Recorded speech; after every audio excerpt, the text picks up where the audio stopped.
This is a bad call on my end. But okay. At least it wasn't a long game, number one, am I right? I was gonna question you. I was like, wait, the stream can't. If you can't hear anything, why would the stream hear something? But because the headsets are different than the input. Like XSplit uses the default sound on my system. The headsets are different. So like if I turn my headsets up and down, it doesn't affect the volume of the stream, right? So that was my logic there. I see. Okay. Shout out to Nathaniel for the Twitch cast in that last game. Thank you so much. Son of a bitch. But we should be good to go now. So, again, apologies, technical issues aside. Game number 2!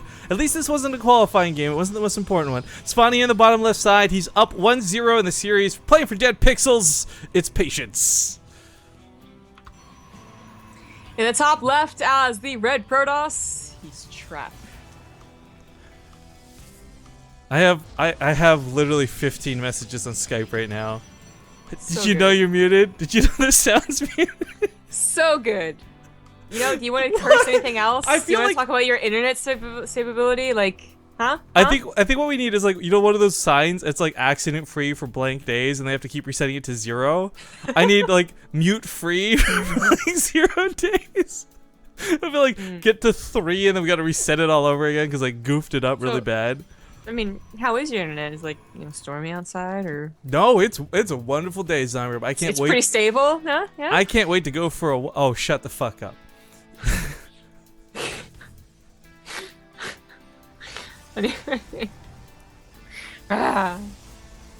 So, no cheese so far. Yeah, actually, so that actually caught me a little off guard, seeing Patience even put that proxy pylon down, much less actually dedicate to it. Obviously it worked, and that's cool, and in PvP, sometimes that gamble is worth it. Was this like Tron racing with probes right now? But to see him do it twice in a row would be surprising to me. Patience is really not that cheesy of a player. Yeah.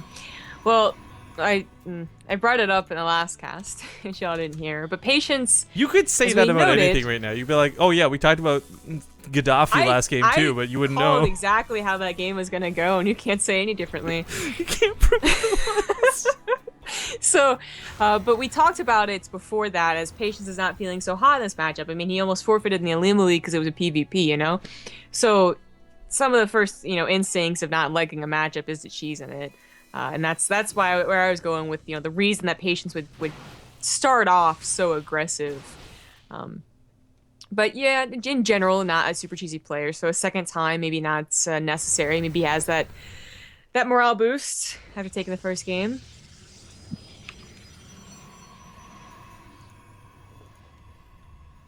Well, as far as this one goes, the Nexus is very much in the favor of Trap here. I guess Patience Bank can get a lot done with the Stargate.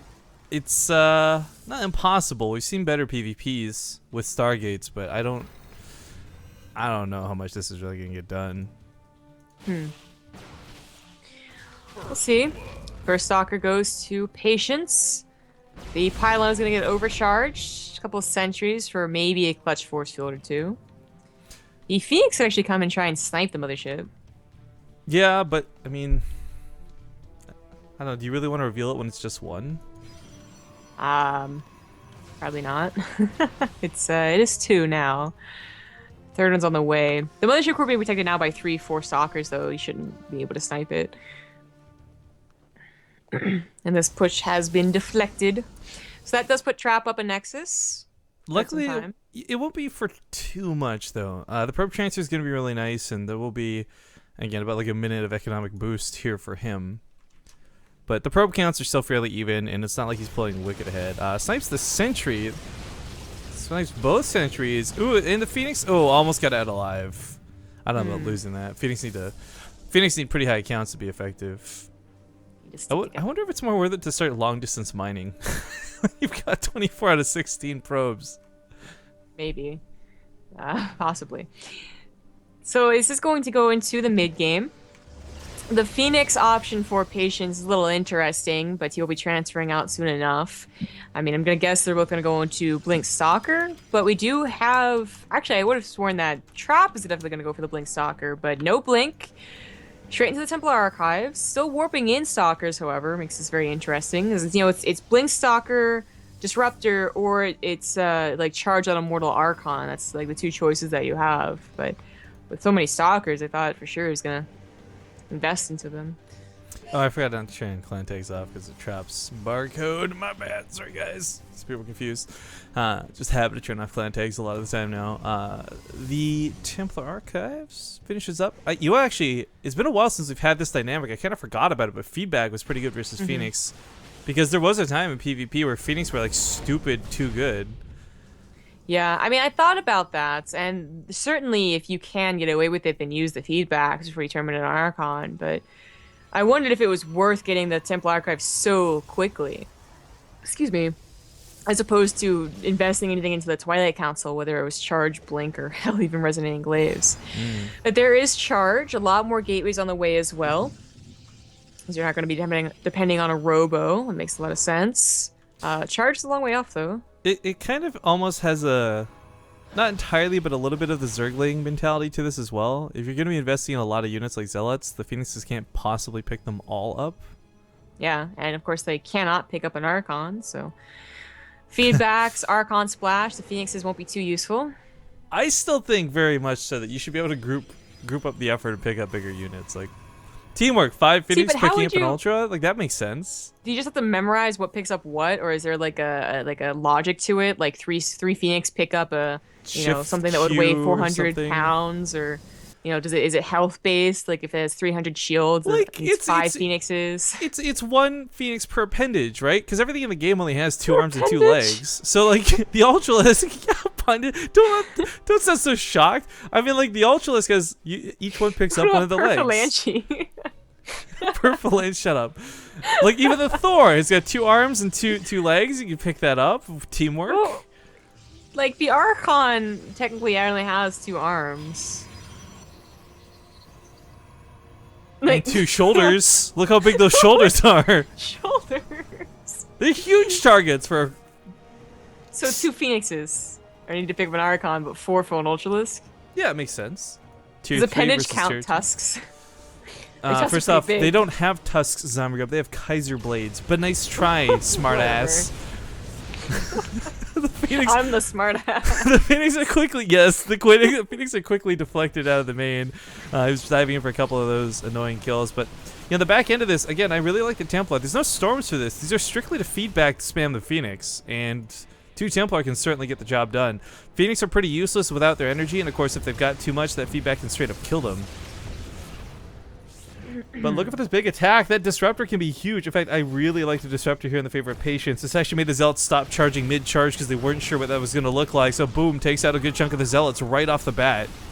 Only 3 to start off, and that is the only Disruptor. Here comes the second one. There we go. So that's hopefully going to get a better shot. No, not really. Those High Templars, what are they? Are they waiting for the Phoenix to come back? Like I think they really are. That Disruptor also got like move commanded through the armies. It dies pretty quickly. New one spawns, but new one's on the way. This one didn't just spawn, but it's on cooldown. Ooh, it gets killed. Patience is in a lot of trouble, and he doesn't have the counterattack going on behind this to make this really work. Comes with the Graviton Beams, but there's the feedbacks. However, Phoenix used most of their energy before, and so they don't die, but they are going to be useless, as all they are doing at the moment is crowd controlling. However, this crowd control might just be good enough. Patience gets that +1 on his side. Zealot Charge going ham and really good in this situation, but the Stalkers are starting to slowly win out. An Overcharge is almost available on the Mothership Core. Disruptor going to get a shot off on the units warping in. You can't walk away from that. Very nice. Where do these 2 Disruptors come from? I guess one from the main and one from the Robo right here, but every single unit is getting cleaned up for both sides. Yeah. The Phoenix take out the Warp Prism. That's a great pick-off for Patience. Well, actually, the Photon Overcharge got the Warp Prism, but they helped a little bit. The point is, air killed air. Yeah, you're right. This is a very strange reset. This was actually a situation that should have been very game-endingly powerful, but Patience deflects it. He holds on. Now, he doesn't exactly have a great counterattack set up behind this, but his tech is keeping up. He's on +1. He's got Disruptors, which in my opinion are far better than Immortals and Archons. I actually like his position quite a bit. And if Trap comes barreling down the middle again, Patience got caught in his natural completely off guard. If he's got those Disruptors shooting into these chokes, Trap never moves through the middle of the map. You know, if Trap wins this in the next game, it could be a Jin all qualifiers, which would be cool. That would be pretty neat. But if Patience wins this, then he has a very good chance against Alive, who he 2-0'd in the last qualifier. The more you know. How does the rematch curse work though when it's from qualifier to qualifier? Still in effect, I think. So everyone put your Partus on Alive if Patience ends up winning this game, which he's looking set up to do, but it is still about that control. It's still a very even army supply, equal upgrades. The Disruptors have to get those good hits. It's mostly Archons. Like, those Archons are the beefiest part of that army right now, too, so it's gonna be a little difficult tearing those down. Kind of wastes a blink there, but ooh, almost gets into the heart of those Archons. Ends up being a pretty garbage hit, but this one's not. That hits a lot of the Stalkers in the back end. That was nice. Of course, these Disruptors, once they go on cooldown, Patience has been pretty, let's be honest, bad with his control of them. Like, he gets the good shot and then just kind of leaves them to get picked off. So keeping these 3 back is pretty important. They are going to come off cooldown in a moment's time. One of the most powerful things about this, though, is a lot of Protoss versus Protoss battles involve trading out units, and nobody walks away unscathed. The one exception to this is the Disruptor. The point of it is it's a cooldown-based attack. It's devastating. It can be really scary. Warp Prism heading towards the main, actually. Ooh, not a lot of defense over here. No, there is not. And Patience is moving out across the map because I think he sees an opportunity to take a really good fight potentially in the game. I do think Blink Stalker Disruptor wins out against Charge Out Archon just as long as the Disruptors actually are alive and getting good shots, which does depend a lot on the micro. But there goes the Warp Prism, does a lot of damage already. Well, trying to, as it gets stuck into a pylon. The point is, that's already a scary amount of Zealots, and they do, of course, have that charge. That is also a lot of the army supply, though, which is already lower than Patience's. Right, this might end up being base tradey a little bit. Choked in there. Second Disruptor shot going to take out even more. Uh-oh. Wasn't seeing that one coming. Probe's getting picked off. That Stalker count blinks forward. Overcharge being the best thing he has going for him. But Patience's army supply is swelling hard. Now, if it comes down to an actual straight-up base trade, I feel Blink Stalkers are going to have the advantage in this situation. He is being chased back, but the Disruptors are still just waiting to get shots off, and they can hit buildings, keep in mind.